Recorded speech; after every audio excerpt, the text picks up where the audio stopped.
So the 2034 Winter Olympics are coming back to Salt Lake and Park City. And just about everyone in Park City real estate is making bold predictions about what that means for property values. Some are saying prices will double. Some are saying it's already priced in. Almost nobody is actually looking at the data. In this video, I'm going to walk you through what we actually learned from the 2002 games, what's happening in the market right now in anticipation of the 2034 Olympics, and what the realistic real estate impact is going to be. Let's get into it. Quick setup. Salt Lake City won the bid for the 2034 Winter Olympics in 2024.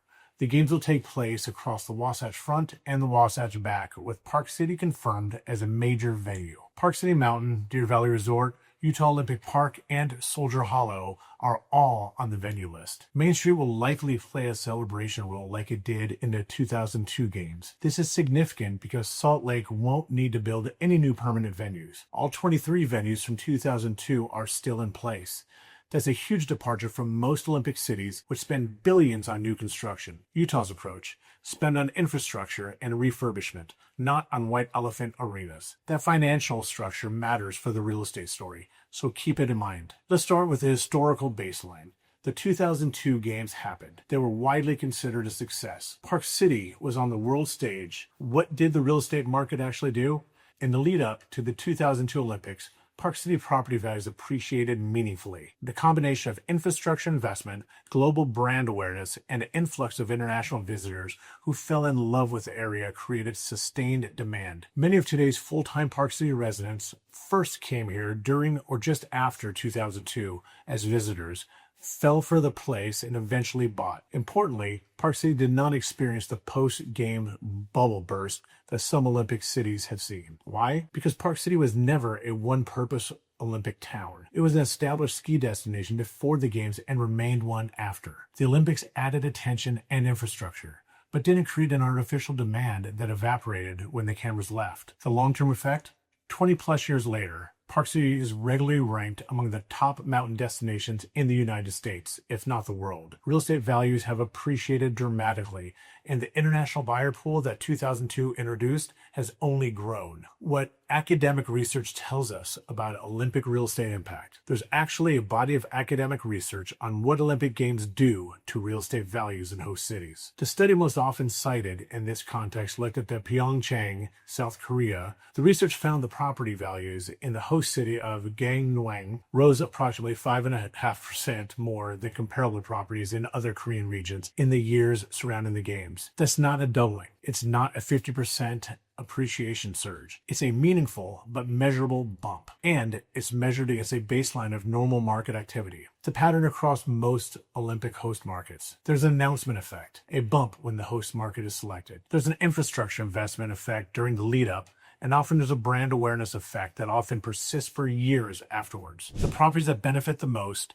are typically those closest to the actual venues and along the main transportation corridors that get upgraded for the games. For Park City, that points specifically to properties near Park City Mountain, Deer Valley Resort, the Utah Olympic Park area, Soldier Hollow, and along State Road 224 corridor connecting Park City to the I-80. Let's look at what's measurable right now, 8 years out from the 2034 Olympic Games. Listing agents are starting to incorporate the 2034 Olympics into their marketing. A boutique hotel called the Washington Schoolhouse in Old Town came on the market this year, with the 2034 games explicitly named in the investment thesis. We're starting to see similar language in luxury residential listings, particularly in the Deer Valley footprint where the East Village expansion is positioned ahead of the games. Deer Valley's East Village development is the single biggest infrastructure story in Park City real estate right now. This is one of the largest ski resort expansions in the U.S. New base areas, new lifts, new terrain,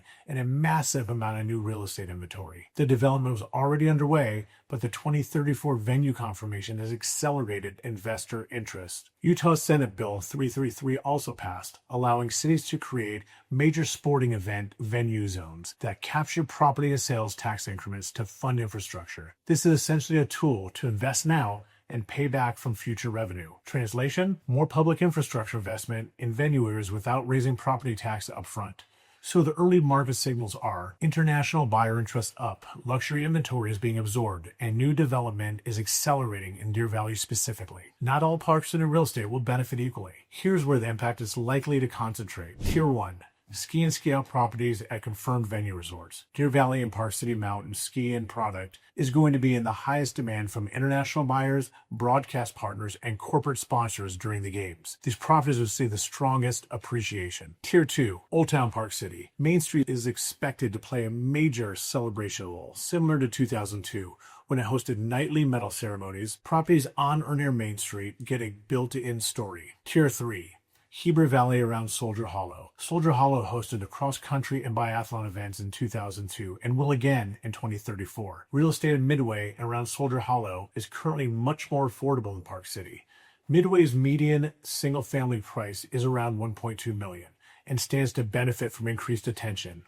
Tier 4, anything close to the venue access corridors. State Route 224, Old Ranch Road area, and East Village corridor leading in Deer Valley's new base. These are getting infrastructure investment, and properties along them are likely to see commensurate appreciation. Now let me push back on some of the wilder predictions floating around. Park City property values are not going to double because of the Olympics. That kind of speculation is overstated and doesn't match what happened in 2002 or what's happened in other recent Winter Olympic hosts. Expect appreciation that's somewhat above the regional baseline, concentrated in specific areas over multi-year windows. Don't pay an Olympic premium today on a property that doesn't have an inherent value at current market pricing. If a listing is priced 20% above comparable sales because of Olympic upside, that upside is being priced in by the seller, not by the market. Be skeptical of new development that's exclusively pitched as an Olympic play. The games are an event.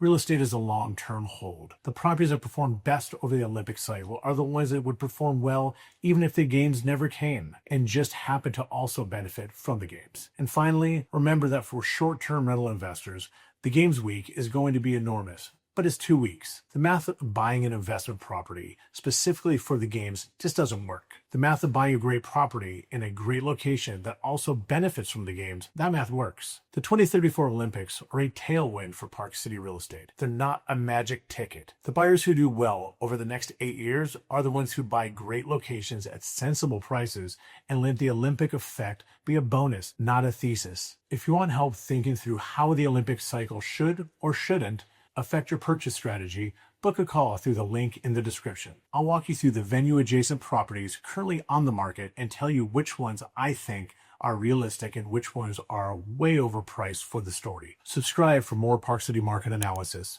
and I'll see you on the next one.